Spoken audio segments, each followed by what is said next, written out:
Welcome to Burn the Ship, the podcast that helps entrepreneurs go all in on their business, and we introduce them to professionals that can help them to do so. Today, we have a very special guest. Sterling, how are you doing today? I'm doing well. How are you? I'm doing pretty good. I can't complain. Please introduce yourself and the name of your business. Yes. So I am Sterling Morris. I am the founder and managing partner of Acuxcel.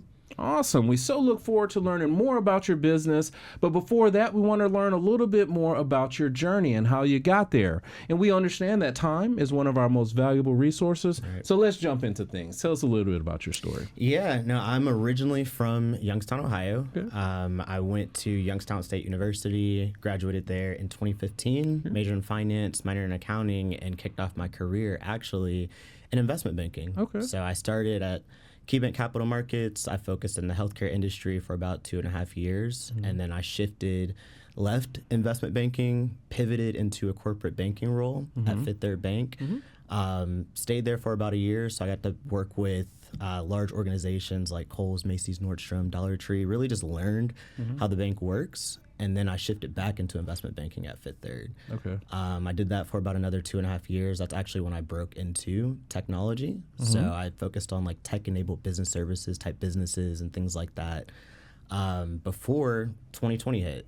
I actually received a call during that time. The market was hot, rates were low, M&A was going crazy, and I got a call from Raymond James. Okay. So Raymond James called me, said we have a really cool role here in Atlanta. What do you think about joining our fintech team? So picked up my things from Charlotte, North Carolina, got in the car, came to Atlanta, and joined the fintech team at RJ. So that was great. Focused on capital market solutions, back office solutions, and things like that, which really wrapped up my career in investment banking, right? So I did about 8 to 9 years or so. Okay. All in all, I've done probably almost 20 deals, $3.5 billion worth of transaction value. That's specifically within healthcare and technology. That's awesome. So I've been to a lot of different places within the banking world. And honestly, like I said, I think I've transitioned probably every 2 years or so. Got to a point where I felt like the banking world I'd done really well in, but I had one more quiver that I needed to explore within the corporate America world and transactions, and that was buy side. Okay. Right? So I ended up leaving Raymond James in December of 2022, and I went over to Equifax. So now I actually have become a director at that time, focusing on the buy side strategy for Equifax. So first time leaving the banking world, getting into the transaction world of understanding how strategic organizations of that size identify who they want to acquire, how they go about diligence, and all of these things that really came to be very advantageous for launching, the firm Acuxcel. Okay, awesome. Now, when you are getting ready for school and trying to figure out what it is that you're going to major in, you chose finance. Which is, not always on that beaten path. Plenty of marketers, plenty of other, political science type things, but you chose finance. Was it where you had that type of influence that made you choose that, or did you just like a class and say, hey, this is what I'm going to focus on? No, honestly, I've been very fortunate. My mother and father were both business folks coming up. So my father was actually a banker at the time, and my mother was an entrepreneur. She had her own cosmetology business. So I kind of grew up in that household where mom was doing the entrepreneurial thing and then dad was going to the bank. He's also in the military as well, so I had that infrastructure. So I have 2 older sisters as well, so I have the benefit of being the youngest, and actually all of these things came together.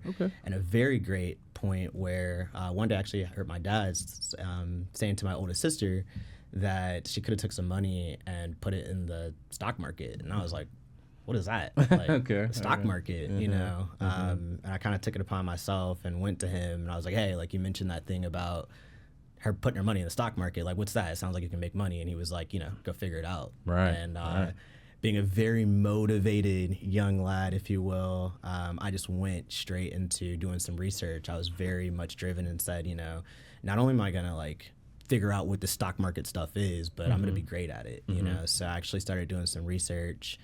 And I knew that I didn't want to stay in Youngstown my entire life. I'd actually came to Atlanta several times with my grandfather. He was a truck driver. So I come here numerous of times and knew like Atlanta was where I wanted to be. But once I saw that there was an opportunity, I just really leaned into learning and doing the research. So I honestly Googled, Roderick, that I wanted to find out what was that thing in finance that was actually the hardest thing in finance to get into, and then also who made the most money. Like, it was really as simple as that. And I came across investment banking, and I actually wanted to be a dentist at the time. Okay.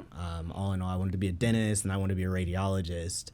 And during my research, I found out how you could actually do both, right? I could go focus on healthcare and become an investment banker at the same time, and the math just made sense to me. I could go do less years in school, right? I could graduate with less debt, and I could specialize in this area that I really wanted to, which was healthcare. So, the stars really aligned for myself, and getting an opportunity to go to Key Bank early in my college career.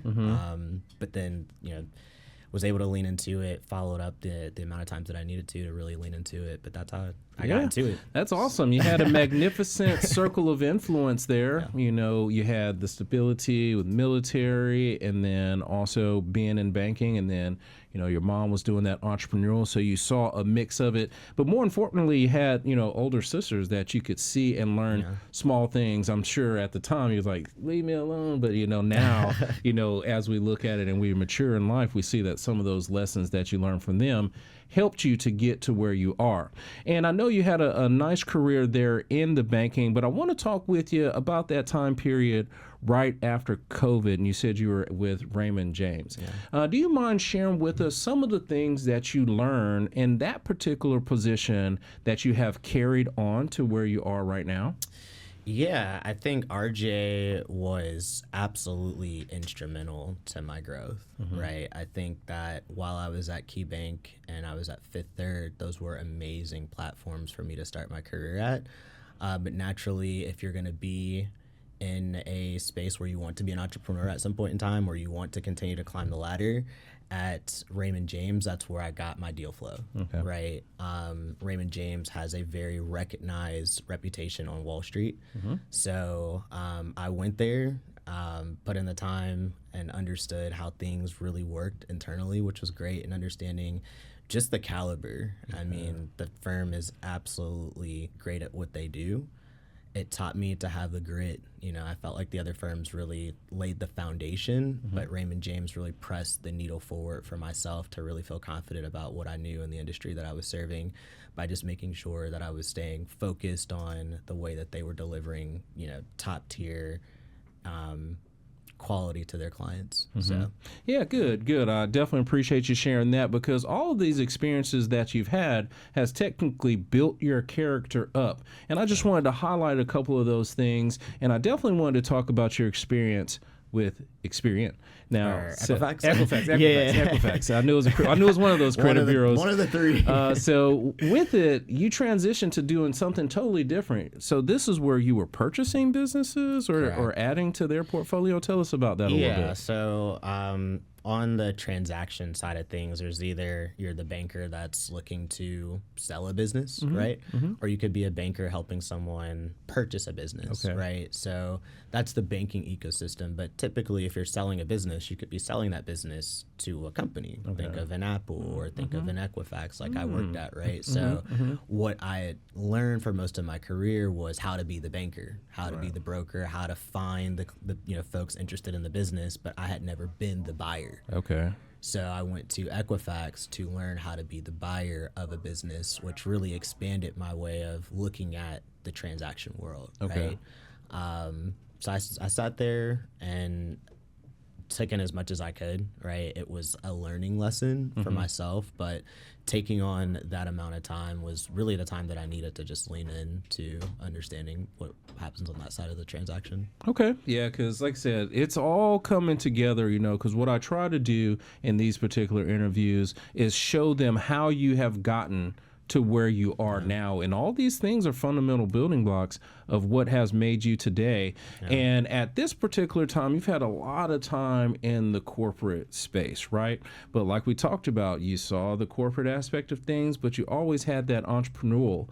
What started that entrepreneurial spirit to say, I'm going to get out there? Yeah. Honestly, I think it was when I was younger. Actually, I know it was when I was younger. Okay. Like I said, my mom having been an entrepreneur, my dad having the banking background, my grandfather was actually an entrepreneur in a number of different ways himself as well.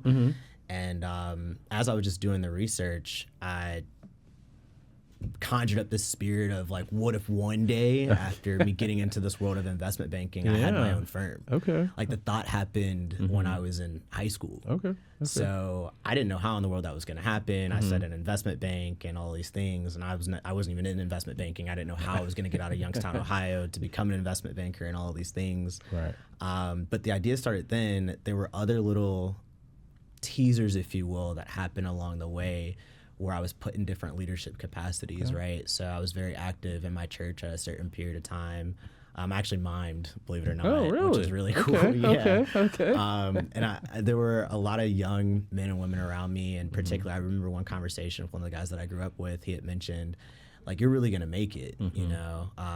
And one day, like, I would work for you. Okay. And I was like, me? Like, I'm the same age as you, you know what I mean? Yes. Why me? But that was set in, and I never forgot about it. Like, wow. And then as I continued to matriculate through corporate America, I continued to be in seats where I worked, right? And got into places where I would start to mentor the analyst or associates that were around me.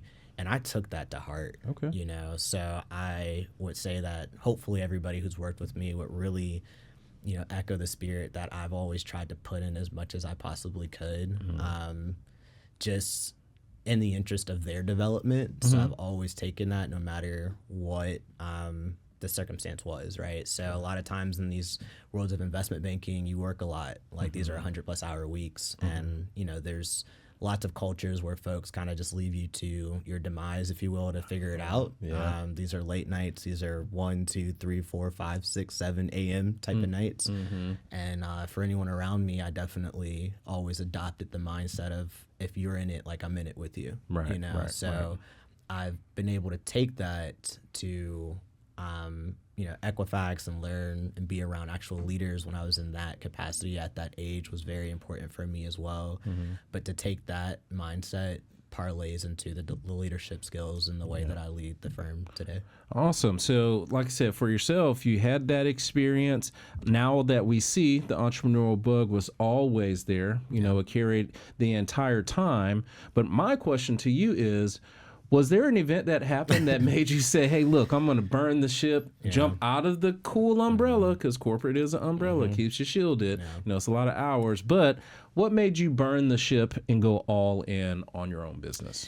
Yeah, it happened in two stages. I think that for anyone in corporate who's looking to make this type of jump, and you have an idea of this is something you want to do, you have to pay attention to yourself. Like, that doesn't start the moment an action needs to be made, right? Sometimes a lot of folks end up in situations where it's kind of too late and you have to pull everything together at one point in time. You're not setting yourself up for success. But there's a time period where you really need to start dialing in. Like, I don't know if this time is the time, but I feel like the time is coming. So for myself, having made that pivot from banking to Equifax started that transition. I spent a lot of time with just getting the necessary tools. And then for myself, I ended up doing a lot of things externally from the organization just to make sure my network was being built up. And naturally, I mean, it was in correlation with the benefit of all of the employers, including Equifax, while I was there. But I continued to just build out my network and become known in the community for being somebody who would be great to just work with, right? So I ended up getting invited to speak at a M&A conference. It's actually the largest M&A conference here in Georgia. It happens at Avalon every year. It's an organization called ACG. I was invited to speak there. I'm actually on the committee for the organization as well for that particular conference, which has about 1,200 people there. So yeah, I was invited. It was my first time, all in all, for being able to get up in front of a crowd of about 200 people and talk about M&A deal trends and all of these things. And I was actually invited to facilitate a workshop while I was there. And It was following the conference where I didn't necessarily think I got the right support from my team. That started the idea of, I think it's time. Okay. Right. Okay. So I really started to dig into, if I'm going to be on stages and do these things and be able to equip myself and feel like I've been prepared, then I need to start doing something. Right. So in April of 2024 is when the idea hit a piece of blank paper. Oh. Absolutely. I still have the blank paper today. So I pull it out and I show people, who's trying to come up with an idea, but I have a piece of paper. It's all crumbled up now, but I still hold on to it, where I just drew out the very first iteration of what in the world I thought this could be. And that was when I spoke with some family members, mom, dad, some friends, like, I think I'm actually going to do this, but I'm going to figure out if I can if I have the appetite for it. Like, that's the reality. I just kind of played with it, the idea, over a series of months. I started to see the market start to shift that we're very familiar now, where a lot of folks are being laid off, right? So I think you have to, like I said, dial in. Right. And for myself, it was like, okay, I'm going to start doing something for myself. And even if something happens to where I lose my role, I have something to lean back on, right? And in August of 2024, the burn the ship moment happened. I was laid off for the very first time in my career, which hits. Yes, like it's the first time. I've been very, very fortunate. Every single year of my career, I tell folks, I've seen people laid off next to me, right? And I think a lot of that was because I was very valued in the banking industry, and this was my first time being out of the banking industry. So my value changed, and that's a risk that you take, right, when you shift. So in August, I got brought into the room with the HR, my VP, and they said, today's the day, you know what I mean? And that was where the spirit of the grit and everything that I had prepared for hit me at that point in time. And it was, this is it, I didn't want any help. I take forever recommendation works for anyone else. But at that time, like, I know a lot of folks say when it's time for you to become an entrepreneur, like, right. And I slid the computer, I slid the phone, and basically just said, these are yours, and I'm good. I felt very confident, but that was the moment I picked up my toys and I walked out and I made the phone call to the first folks, mom, dad, and then a few folks who knew about Acuxcel and this vision that I had drawn out. And I said, it's not a joke anymore. It's real. It's time to go. It's time to go. All right. So tell us all about it. What are you doing there? Yeah. So Acuxcel is a boutique advisory firm. Okay. It is an integrated boutique advisory firm. And by that, I mean, it's got everything in one place, right? So from my career, I've sold, as I said, $3 billion worth of transactions, right? And a lot of times I was fortunate to be at tables with founders who had businesses for years, and they would sell them for the very first time. It's a very intimate moment. You become essentially a millionaire overnight, and this is awesome. I was always afforded the opportunity to hear them out in these moments and kind of just check in and see how they are. A lot of the emotions are going around, but a lot of conversations I would hear, like, this process of selling my business was so rigorous. I learned more about my business over the last 8 months, 9 months, 12 months, 24 months, 36, however long it took us to sell that business, than I've ever known. And that's really because you don't really know your business until you're trying to sell your business. Let's just be real, right? And that's because everybody starts looking at your business in 1,000 different ways that you never thought were actually even relevant, right? So had some folks actually mention, had I known these things, I honestly would have probably ran the business differently. Right. And I was like, wow, like, that stuck with me after a couple. And then I realized how that's really an issue. That's actually an issue, because that means the reality is, although I'm celebrating with you, you just left money on the table. Right? So one of the challenges is that you don't get a chance to interact with someone like me until it's time to sell. But if I were able to come out earlier and help you, I could actually help you increase the value in your business so much that you actually have more when you walk away from the table for your very first time, right? So what does that mean? Yes. I created a playground of what I consider to be these things that drive value for businesses in real time. So we have branding and marketing, full service branding and marketing agency. So think of everything from brand identity, logo creation, I'm talking color palettes, all the way up into copywriting, creating presentations, the entire brand identity, website creation, all of the things all in one place. If you need to have conversations and communications with investors and what that language looks like at various stages, we're able to help with that. Looking at ways to drive additional revenue. Okay. The second piece is the numbers, right? So finance and accounting, if we were to go sell a business, there's so many businesses that I have been a part of the sell side process for, helping prepare, or even on the buyer side and looking at their financials and realizing, I can't believe this business is this size and their numbers aren't together, right? Like, oh my goodness, this is cringing, but we can help. Okay. We can help. So we have a finance and accounting firm that sits within Acuxcel that does everything from bookkeeping all the way to CFO services. On top of that, we can help through the transaction as well. So helping with Q of E's and things like that really validate the numbers that buyers need and all the people who are part of the transaction need as well. Okay. So we get your numbers right, which is great. And this is not me. This is a team of CPAs, people who actually have the experience. I can support from the banking side of things and the transaction side of the things and understanding how to project the business. But there's quality control around your numbers first and foremost before anyone can project off of it. So I made sure to build out a team of folks that are able to support with the numbers. So you have the revenue, then you have your numbers. The other piece is optimization. Okay. Right? So now we're talking about businesses. They get in front of potential investors or buyers and they want to talk about, what is your margin profile? You know, like you have whatever type of business and we see your competition for whatever reason, they're operating at a higher margin profile than you, which tells me that you need to be doing something within your business. So we help with that, right? So we have a systems and technology team that can come in and look at businesses that have workflows that can be improved.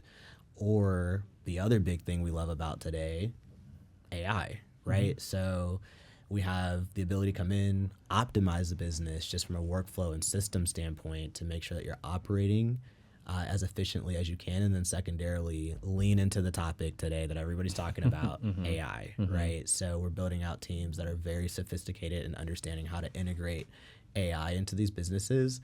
And then the last piece is capital, right? So a lot of these businesses have money as far as generating it revenue-wise. You get your numbers right. You want to optimize the business, but the last piece is we need money. That's the biggest thing. You know, a lot of times these conversations happen and that's a big gap. So we understand that if we can tell your story and what's happening in revenue, we know your numbers are right. We can help you optimize. It's easier for us to help you get capital. We have a lot of banking relationships as a result of me having my background, which is amazing. It's a value proposition to bankers as well. But then secondarily, we have a team of folks that actually are venture capitalists as well. So I've gone out, went through my network, was able to find very supportive friends of mine who believe in the vision, who are actually venture capitalists, very dynamic investors who sit at the firm and are able to support with the idea of raising capital either from their firms or from other firms as well. So we're able to help these business owners increase their likelihood of raising capital. So we do it all in one place. We focus on business owners that have about 5 million to 50 million in revenue, which we saw is a huge gap. And the reason for that is actually specific. Most businesses don't make it past 3 million or so in revenue, right? There's a certain zip code of folks who kind of make it past that point. And it's a real struggle, right? Of you understanding how to, and usually that's where the systems and technology conversations start to kick in. And usually that's where your private equity, venture capital folks have resources that they're able to give you access to help you get from that 3 to 10 to 25 to 50. But we want to be at the place where we can have the biggest impact. So we start at 5 million. We focus on 5 million to 50 million for that reason specifically. I got you. Now, a lot of these business owners, like you mentioned, they're running, they're great at whatever it is that they do, but they have no clue that they even need your help. What are some things that you would share with the audience that's watching today that they can keep an eye out for to even know they need your services? Yeah, we have this conversation a lot. It really comes down to taking the time. I think a lot of business owners, as you just mentioned, are in straight flight, right? It's hard to slow down and kind of figure out how to put all these things together because, and what I say is the market is actually designed this way from an advisor standpoint intentionally, because the reason business owners are spread so thin is because the market itself is fragmented, right? So the first piece that we recommend is to identify the reality of where most business owners sit. They're supposed to be the visionaries, but in fact, they're the project managers of bringing their vision to life, and that's not the role they're supposed to be in. So if they can start to understand that, how do I get back the most and have an integrated team that can understand branding and marketing, right? So if you think about a typical investor like viewpoint on how founders operate, and in this world of professional services, a business owner, if they need branding and marketing, has to go find some branding and marketing agency over here, right? And then they need some accountants. So they go run around and try and find 50 different accountants, and then they try and match personality. Right. That finance person never talks to the person branding and marketing, even though they're actually aligned, right? If you need to optimize, you need to make some app or something. Now you got to go find somebody else who never talks to the person in finance, who never talks to the person in branding and marketing, and somehow you have to create an app that aligns with your branding and marketing, right? So you kind of get these two to connect, but they never really do. Right. So we are very clear in the value that we bring and the way that we do this way of Acuxcel, which is it's all in one place, which is kind of like, it's kind of mind-blowing for the business owners that we've been seeing go through this process, because typically you don't get a chance to experience this type of advisory support unless you're brought into some type of accelerator program or you're brought into some type of investment from like a private equity firm or a VC or something of that nature. That makes sense, But for us, we sit right in that gap to where we can say, hey, we can be your support. And they're learning in real time that it's kind of weird for them if they hop on the phone with myself, and then you have our chief creative officer, then you have our strategic advisor for systems and technology, and you also have our CPA on the phone. Right. And we're all listening to you, and it's very, very interesting because we take the onus and the burden off of the founder. So because of my role, I'm able to keep my team at bay until the time is right.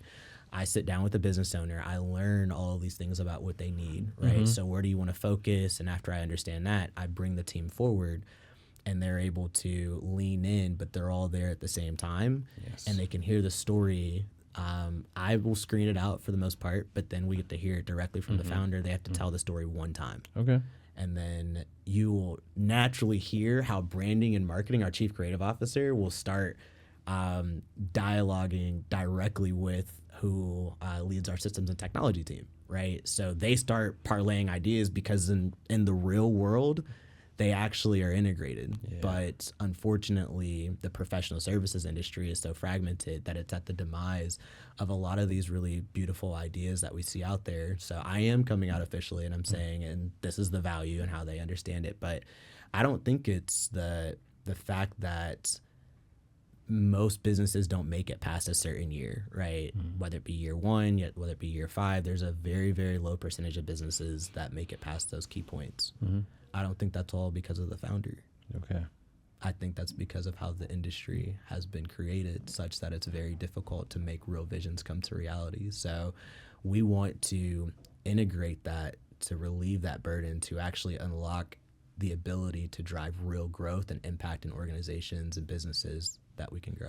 Yeah, that makes a lot of sense, your explanation, because what is, in this segment of what we're talking about, seems like you clean up the business, you optimize the business, and you do that through consistency and symmetry in business solutions that most of the time, like you said, they're fractional or they fragment it, because if I need this, this person doesn't do this, but your team brings it all together. Okay. And I appreciate you explaining that. And the next question I have for you is the optimal situation. So let's say you have a business that is looking to sell the business.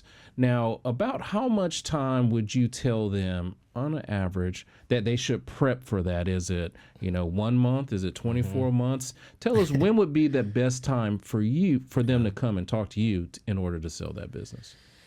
That's a good question. I think first and foremost, you have to know what you want to do with the business. Like folks say, when you start the business, you should have an understanding of what you want to do with it long term. We see how, next generations are not really as ready gung-ho about taking on different businesses. So you have to have an idea of what your exit looks like. So you need to be clear about that. Like, what are your actual goals? And then if you do come down to the conclusion, like, I want to sell this thing, you do need to take the time to build it. I would say past $1 million in revenue, there's this nuance where there are a lot of folks who have businesses, but unfortunately, they're also hobbies at the same time, right? And that's the way investors look at it. So you kind of have to generate enough revenue in a business for it to be considered, attractive for someone to be able to lean into it. So you want to put in the time and effort. You want to get the revenue that demonstrates to anyone like this is a real business. And after that point, I would say after you're past $1 million in revenue, you should probably start to think about it. It's a very intimate process, like I was saying, right? So you want to be clear about, when do I want to sell it? Some folks are very aggressive and say, I want to sell it next year. Like, I got past my first $1 million, I want to sell it next year. It's okay, at that point, you you need to start doing the work yourself. Absolutely. But if you want to do it even in 10, you know what I mean? Okay. I would say, selfishly, that you should start to build that network, right? Okay. Like, it's always interesting and has always been interesting for myself to be a part of a closing table with somebody that I met 6 months ago that sold their business for the very first time and I didn't know. It's a lot different if you were able to get connected with me and we'd be able to have a conversation and I can understand that in 5 years, 10 years is what you want to do. Okay. Cool. Like, this could be a 15-minute conversation. Like, this is what you want to do. You have a business that's been proved as being a valid business, right? The work has been put in. You can have a conversation, 15, 20 minutes. Like, I'm just reaching out. I want to make sure that you understand, like, I've got something attractive. I do know this. I do want to sell it, right? And I do want somebody that I can trust. And naturally, I mean, the biggest point for us is just to make sure that we're able to make those connections. If it makes the most sense and we're a part of the engagement, by all means. But even in that period of time, you want to make sure that you're building up that team of folks. Like, it's crazy how many people are actually a part of the transaction, right? Yeah. That you've never met before. It's time that could be put forth of knowing who that team is, because that's what really connects. So I would say as early as possible, you want to know who your investment banker is going to be, if you're in a space where you need to use a business broker, whoever that's going to be. There's an M&A attorney that you're going to need, someone very specific and knowledgeable, not just your regular attorney. We don't necessarily advise on that. Some folks kind of play the in-between, but you want to know an M&A attorney. You don't want that to be 6 months in advance if you got to sell the business. It's kind of great if you spend some time. So I would say, like, as soon as possible. Once you have that, hey, my business is a real business. Yes. I actually want to sell this thing one day. It may not be today, but you should start building up, like, who are you going to call as your M&A lawyer? I'm not an M&A lawyer, but I do have M&A lawyers a part of our ecosystem. We're happy to make introductions, right? So that helps us all. We understand that you're engaged and this is something that you want to do, and we can kind of help you take the right cadence to making that come to fruition. But if I had to be very straightforward, I don't recommend kind of do it in the same year. Okay. I don't recommend that. Just because you want to know who's at the table, and it becomes a lot really, really, really fast. And there's a lot of personalities that you have to get to know, that you're going to have to ride through the terrain with. That becomes a lot of juggling in addition to the organization that you're running at the same time. Yeah, it sounds like, based off your description, if you know you're going to exit at any time in the business, you need to be working on the sell at that particular time. I want to have people at the table, that know me, right? Know my business, and and really understand like what my personality and needs are. It's no different than, I don't see it as any different than like, you know, your CPA that does your accounting, right? Eventually you felt like you go through a phase. A lot of business owners I found out think that they're all CPAs as well. They can do their own financials, but then there's the business owners that find out how valuable it is to have a CPA, separated, right? And that CPA becomes your go-to person. You don't have to worry about those things anymore. So I think about it as just as important of that relationship between you and your CPA. You should have that same relationship, and you likely do, with a lawyer as well. But in addition to that lawyer, you should have an M&A lawyer, right? They should start to develop a relationship so that lawyer can tell the M&A lawyer, like, we're getting closer, right? And I'm going to tee this off to you, which will then parlay into a business broker, an investment banker, or whatever it may be. And you have that. So when it's time, you're not having intros and taking somebody through why I started my business and all those things on day one. Yeah, makes a lot of sense. I definitely appreciate you really painting a great picture of what it is that you're doing and how you're helping. Like I said, you're helping to get them to optimize the business, you know, as ongoing, and then you're helping them prep for the sale. And I am confident, though, after your time in school, you know, up there in Ohio, and then also your time in the banking and now being an entrepreneur, you have acquired and nurtured a bunch of business skills or best practices that have helped you to be successful. Do you mind sharing with the audience a couple of those? Yeah. The first is patience. Okay. You know, I think that that's probably the biggest skill that I have leaned into. This, in no capacity, whether it was my career or the endeavor for me to have Acuxcel, it didn't happen overnight, and we're still not rushing, right? So it's usually a thought upon, and I thought the same way, that when I left Equifax and I walked out the door, I was like, I told everybody 2 years. Yes. So it's 2 years, and I'm approaching my second year, and I've realized how important it is to slow down, and be realistic. There's definitely appreciation and value in going very fast, but there's also so much value in being able to go deep and build deeper relationships, and that's why we've started to see the success that we have. And just being patient, you know, and I can have conversations with clients and be like, hey, look, you know, we're not rushing you. It's not really a sale. It's really us just trying to help. And then being able to appreciate that. I think that building out a team, no matter what, right? I think I did mention earlier how important it is to have your own network.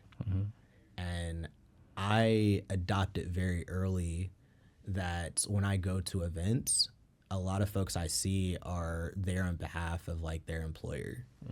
And I made it very, very, very much a goal of mine to walk into every room and people not necessarily know who I worked for, but what my name was. And that does wonders for me, because sometimes, and you'll see if you're at different events, folks will know you for being the person at such and such bank or such and such company, but they won't know your name, or they'll know you for the thing that you do. That's great, but if you try and build something yourself and that goes away, it becomes very difficult. So I always made it adamant that I entered spaces and I didn't really have anything to offer, right? Like even with me being at Equifax, I was at a large organization, so whenever I walked into rooms, folks would always think like, oh my goodness, I'm going to bank Equifax because Sterling's in the room and he's going to get me in front of the C-suite team, and which I have been able to do. However, I didn't always lead with my employer, right? And that just has worked wonders upon wonders upon wonders for me to be able to step out and be able to have this foundation for myself and my network of folks that I can pick up and call, right? It's Sterling, you know, and Sterling's calling for a reason. It's not such and such bank anymore. And that was huge. And honestly, a large part of my identity was associated with being an investment banker at different firms over the point of my career, being a director, sitting in seats that were in the room with the CEO and things at this point in time in my career. But I think more importantly, the skill is be able to actually have your personal identity wherever you go has been very instrumental for me. Yeah, that's awesome. You know, having a lot of patience, building out the team, the network, but more importantly, you know, promoting and branding yourself, Yeah. not what it is that you do, but just yourself are some great skills to share. And then the last one I would say is mentors. Okay. You know, I cannot say enough around like the mentorship aspect of this. When you do want to make a transition in this capacity, you want to make sure you have an ecosystem of folks around you who support you. I have like 10 people at Acuxcel now who are all strategic advisors that support, and I would not have known that I would have been in this space at this point in time. But even above the team, there's a number of different advisors who are mentors to me that I pick up the phone and just kind of get poured into. That's just beyond critical for you to be able to sustain. So I think having that network of folks you can pick up the phone and be able to say, hey, look, I can add some value for you. But it's also that mentorship angle that I think, you know, people know about it, but there's there's a difference between knowing about it and people talking about it and like actually having it is beyond. So I always make sure that if I'm in, you know, rooms with folks who have mentors and things like that, I always kind of ask them like, what was the best advice that a mentor ever kind of gave you. So I want to extract as much as I can from folks that have mentors. I want to know what, I don't want to know about you. I want to know what your mentor told you. Yes. That makes a lot of sense because, you know, they help you to see the way, you know, always see mentorship as a way not just to learn the positive things that they've done, but also a lot of the mistakes that they made so you can avoid it and save time. So I definitely appreciate you sharing those things because the mentorship aspect, I believe, is lost on a lot of people because they're running, you know, and they don't have to take the time to do that. Now, we definitely appreciate you talking about your journey, the business, love those business skills and best practices you just shared. We want to move away from that now and want to talk about you specifically. So let's just say that the business continues to grow. You've made it and there's no constraints when it comes to time and money. What is it that Sterling would do at this time? Hopefully at that point, Roderick, I have a family. Okay. Like this is all for something, right? I have a number of different hobbies that I love to do, but I know first and foremost that this goal is for family, right? So hopefully I have some family to enjoy, you know, mom, dad, and sisters are still there in all the capacities, but I definitely want to have a family of my own to be able to enjoy that time with. I love water. So I definitely would love to get a boat one day. Get a boat, go out. You know, I have my boater's license as well. So I got the license, so I get the boat, right? So love being in the water, love swimming and things like that. So would love to lean into just kind of having some away time. I didn't get a lot of that time when I was doing investment banking, and now I'm in an entrepreneurial thing. So I do want to reach a point where I'm able to just relax to the degree. Like I do have intentions I am building the firm so it can operate on its own, and I don't have to take as many phone calls and be able to trust people to be able to lead. So I don't expect to step away. Right. But I do believe in empowering folks to be able to take it on to where I'll be able to operate in a capacity where I don't have to be needed all the time. So lots of traveling would be nice, being able to just kind of take in, breathe, and spend time with my family. Yeah, nice. So on the question I'm gonna ask, you said water, so you're a water baby. Is it going to be a lake or is it going to be the ocean? I'm still back and forth. Okay. I am still back and forth. So in the banking world, lots of folks had lake houses, boats, and all the things. I've had the wake boats experiences, so I absolutely love it, you know. But my parents also live in Florida. Okay. Okay. So you got a mixture there. Yeah, I've got the benefit of being able to go to Florida, you know, whenever I want, which is really nice, and being able to have the ocean right there. Yeah. And be up here in Georgia and have the benefit of too many lakes around that are so beautiful and all the things. So I'm still open. I think it just depends on where we land. Where you are. Like, yeah, I'm going to wish you the best. That way you can have a boat on both. How about that? Have a boat on both. Now, definitely appreciate you sharing that aspect of things. It's always important for us to wrap that why around what you're doing. And, you know, family is going to be there. And that's really the main reason why you're focusing on the business so hard now. definitely appreciate you sharing that. Now, if the people that are watching today have a question about your business, have a question about your journey or those business skills that you shared, what's the best way for them to get in contact with you? Yeah, sure. So the easiest way is to reach out via email or via phone.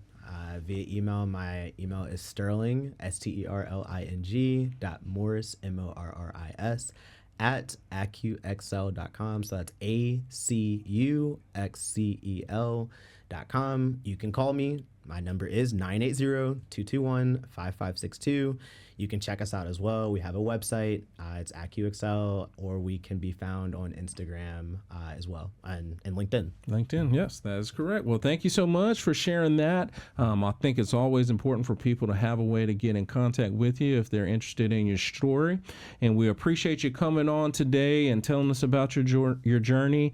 And we always honor our guests by giving you guys the last word. So if you don't mind, please look into the camera and tell the people something good. Yeah, I think that be patient and enjoy life and the roads and the roller coasters that come along with it. Do not be afraid to take the leap and prepare for whatever it is that you're building. It can be done, but do not rush yourself. Give yourself grace, and don't be afraid to lean in. Awesome. Thank you so much for coming on the show today. Thank you. Appreciate you so much. Awesome. Awesome. And to everyone that is watching today, be kind and thanks.